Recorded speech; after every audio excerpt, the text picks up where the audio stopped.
Video शुरू करने से पहले मैं एक वार्निंग देना चाहता हूं। इस वीडियो को आप लोगों को टॉप सीक्रेट रखना है और किसी के साथ शेयर नहीं करना है।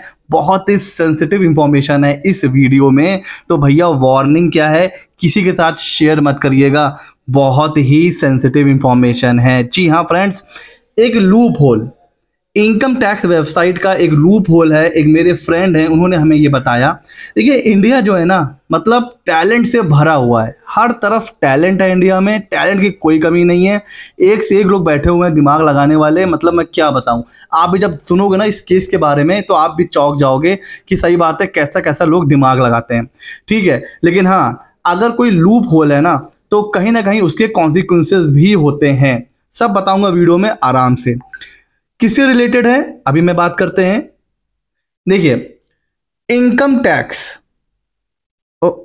हाँ, इनकम टैक्स रिटर्न, उसकी जो ड्यू डेट होती है, नॉर्मली बात करेंगे नॉन ऑडिट केस में 31 जुलाई होती है और ऑडिट केसेस या कंपनी के केस में 31 अक्टूबर होती है। सर ये तो हमें पता है। अच्छा, जब ड्यू डेट एंड हो जाती है तो हम अपने बिलेटेड रिटर्न को भी फाइल कर सकते हैं 31 दिसंबर तक। हाँ, कुछ लेट फीस हमें पे करनी पड़ती है। क्या है वो लेट फीस? अगर आपकी इनकम 2.5 लाख से नीचे है तब तो कोई लेट फीस सिस्टम उठाता ही नहीं है, नील की लेट फीस आती है। लेकिन अगर आपका जो इनकम है वो 5 लाख से बिलो है, बिलो 5 लाख है, तो फिर आ जाती है लेट फीस 1000।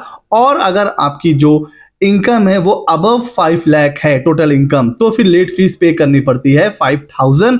अब यहीं पर एक लूप होल है। मेरे एक प्रोफेशनल है फ्रेंड है, उन्होंने मुझे बताया कि उनके क्लाइंट ने दिमाग लगाया कि सर कुछ ऐसा कर सकते हैं क्या, और जब किया गया तो वो हुआ भी।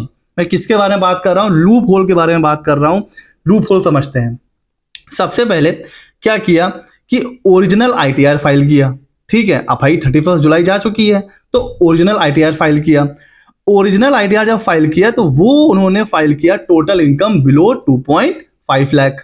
अब क्योंकि टोटल इनकम 2.5 लाख से नीचे थी तो कोई भी लेट फीस नहीं आई और आईटीआर फाइल हो गया। समझ रहे हैं क्या किया ये गया कि भाई 31 जुलाई जा चुकी है, अब तो लेट फीस आएगी। उनकी इनकम अच्छी खाती थी तो 5000 लेट फीस तो आती ही आती। तो अब जो उन्होंने इनकम दिखाई ओरिजिनल आईटीआर में 2.5 लाख से नीचे दिखाई। जब 2.5 लाख से नीचे आप दिखाते हो कोई लेट फीस नहीं आती है, ओटीपी मंगाया, जो कुछ भी होता है सबमिट कर दिया, आईटीआर हो गया फाइल। फिर उन्होंने क्या किया, अपना रिटर्न को रिवाइज करा। अब जब रिटर्न रिवाइज किया तो उन्होंने जो मतलब जो करेक्ट इनकम थी ना वो शो कर दी। तो पहले जो आईटीआर फाइल करा वो 2.5 लाख के नीचे फाइल करा। 1-2 दिन के बाद क्या किया, रिटर्न को रिवाइज कर दिया और जो उनकी इनकम एक्चुअल थी वो शो कर दी। अच्छा, लॉ में क्या लिखा हुआ है कि जब ओरिजिनल आईटीआर आप फाइल करोगे तो उसकी लेट फीस है, रिवाइज्ड आईटीआर की कोई लेट फीस नहीं होती है। सिस्टम तो यही समझ रहा है कि रिटर्न को रिवाइज किया जा रहा है, ओरिजिनल आईटीआर तो फाइल हो चुका है, ओरिजिनल आईटीआर की कोई लेट फीस नहीं आई। तो रिवाइज रिटर्न जब फाइल करा तो करेक्ट इनकम दिखा दी और इन्होंने अपनी लेट फीस बचा ली।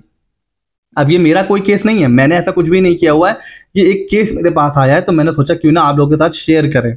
तो अब हुआ क्या कि जितनी भी उनकी इनकम थी उन्होंने दिखा दी रिवाइज्ड आईटीआर में और लेट फीस बच गई। तो भाई लेकिन इस तरह के केस में प्रॉब्लम पता है क्या होती है, लोग बहुत दिमाग लगा लेते हैं लेकिन डिपार्टमेंट भी वो भी कम दिमागी नहीं है। जब हम रिटर्न को रिवाइज करते हैं ना तो बहुत हाई चांस होता है कि नोटिस कभी भी आ सकती है।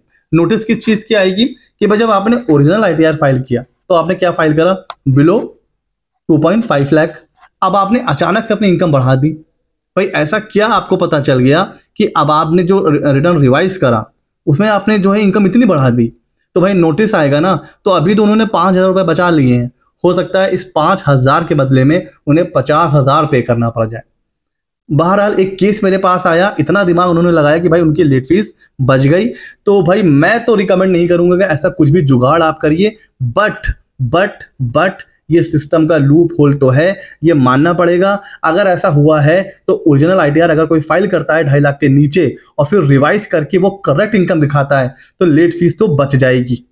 ये वीडियो पहले मैंने क्या बोला था, इसको शेयर मत करिएगा बिकॉज ये सेंसिटिव इंफॉर्मेशन है, बट अब मैं आपसे बोल रहा हूं इसको शेयर करिए।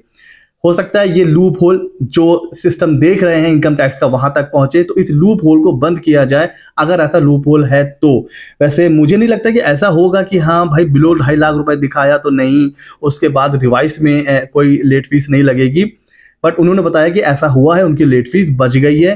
अच्छा, जब मैंने उनसे ये कहा ना कि भाई लेट फीस की पेनाल्टी, मतलब अगर नोटिस अगर आ गया कि आपने ऐसा क्यों किया, तो वो कह रहे हैं कि ठीक है भाई, अब तो मैंने करेक्ट इनकम दिखा दी है ना, कह देंगे भाई बाद में पता चला ओरिजिनल रिटर्न जो है गलती से फाइल हो गया, ठीक है, इस तरह कुछ कह के हम बच जाएंगे। लेकिन मुझे नहीं लगता है कि इस तरह के कोई भी जो आर्गुमेंट है डिपार्टमेंट एक्सेप्ट करेगा। तो बट हाँ, लूप होल तो है, ये बात माननी पड़ेगी कि ओरिजिनल आईटीआर आप फाइल करिए 2.5 लाख के नीचे, फिर करेक्ट आईटीआर फाइल करिए 2.5 लाख से ऊपर, मतलब जो भी आपकी इनकम है, तो लेट फीस तो सिस्टम नहीं उठाएगा। तो भाई मतलब इंडिया में ना एक से एक लोग हैं, एक से एक लोग हैं, ठीक है। तो यही था ये वीडियो कि भाई कैसे कोई लेट फीस बचा सकता है। इस तरह के जुगाड़ मैं तो रिकमेंड नहीं करूंगा कि आप करिए, बट ये एक लूप होल है तो मैंने आपके साथ शेयर किया, क्योंकि हम लोग ऐसे ही मजेदार और इंटरेस्टिंग वीडियोस आप लोगों के लिए लाते रहते हैं। तो भाई कर लीजिए सब्सक्राइब। मिलते हैं बहुत जल्द एक अगले वीडियो में।